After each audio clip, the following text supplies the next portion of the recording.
Happy Thursday, child of God. Today is Thursday, March the 19th. I hope you are well. I hope you are healthy. I know there's a lot of tension, there's a lot of anxiety, there's a lot of fear going on right now.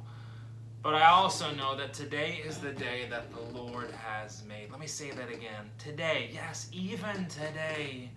With all the crud that we see going around us with this terrible pandemic and all the fear that's going around us and everybody staying home and the economy coming to a grinding halt and there's really no sports going on and everybody is just having to deal with this terrible time that we're in the middle of. Yes, even with all of that, today is the day that the Lord has made. So let us rejoice and be glad in it. Friends in Christ, there are many blessings in store for you today. Sometimes we miss those blessings because we let fear rule the day. But God has blessings in store for you. I hope you'll find them. I hope you won't allow that fear to conquer you and that you'll miss some of the blessings that God has awaiting you. Today I want you to find a chance to laugh again. When's the last time you laughed? I want you to smile again. Smiling is good for us, and boy, do we need it today. So smile a little bit. Smiling is contagious. The pandemic's not the only thing that we can spread to each other, but smiling is good for us, and we need to do that during these difficult days. Now, you may notice I've got my Grafton Bearcats t-shirt on today. Big supporter of the Grafton Bearcats football team and sports altogether.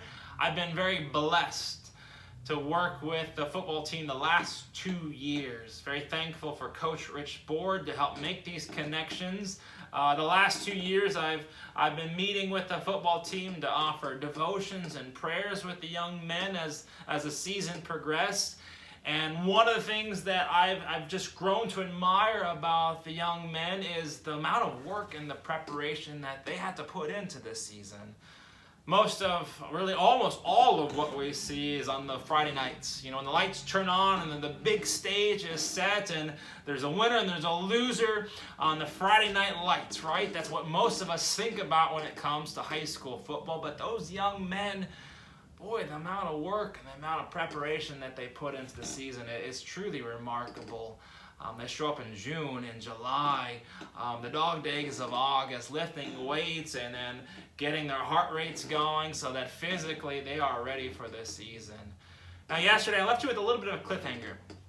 I said I think there's one thing that the experts and the health professionals are not lifting up as a way to help us prepare ourselves and to help us prevent ourselves from getting the pandemic that I wish that they would talk more about. And that one thing is the value of being physically active. It is so very, very important, like those football players who put the time and the energy and the effort in the summer months as they lead up to the season that they had to put in the preparation.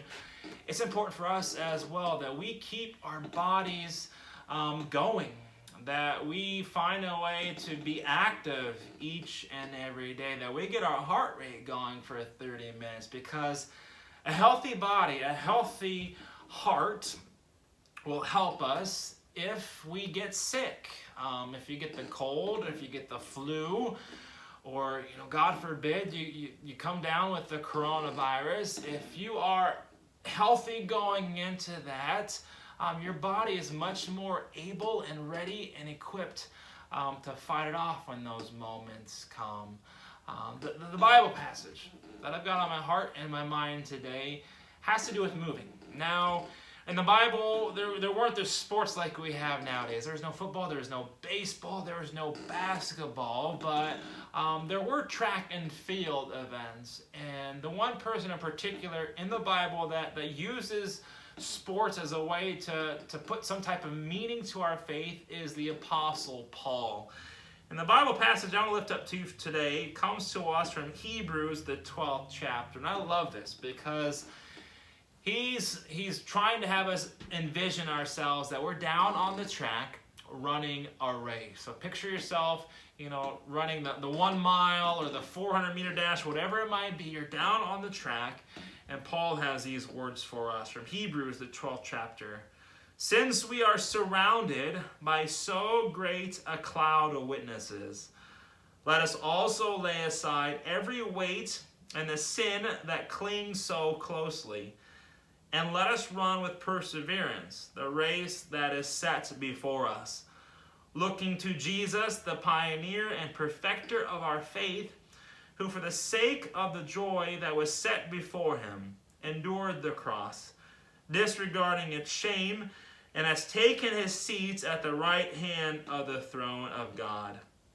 Therefore, lift your drooping hands and strengthen your weak knees, and make straight paths for your feet, so that what is lame may not be put out of joint, but rather be healed. I love that. Paul uses this example that we're in the middle of this race, and it's not an actual physical race, but we're in the middle of the race of life. There are many people who have come and gone before us that are now with God in heaven, and they're the saints, and these saints, as Paul describes, is almost like they're up in the stands cheering us on. And we need to build up this perseverance. We need to continue to endure, even in these tough moments. And it feels like we've got nothing left to give. We keep running. We keep working at it. We keep going forward, looking towards Jesus to give us that hope and that confidence, strengthening ourselves in this race that we're in the midst of. My homework for you today, I want you to find a way to be active. If you're already active, that's great. Please find a way to continue to do it. I know a lot of gyms have been closed, and a lot of people have simply forgotten about the importance of keeping that heart rate going. If you were active, I want you to get active once again. Or if you haven't been active, today's the day you start. Today and every day until this pandemic comes to a close. I'm hoping it'll be an everyday the rest of your life type of thing, but as long as this pandemic is going on, I want you to make a commitment that each and every day you'll spend a minimum of 30 minutes getting your heart rate up. Because when we get our heart rate going, our blood starts to circulate, physically we're better, our minds are sharper. And if and when this virus comes to our community, we're better equipped, we're better able to fight it off and get to the other side of it. So how do you get that heart rate going? There's all kinds of ways to do it. I think the best way is simply going on a jog or a walk.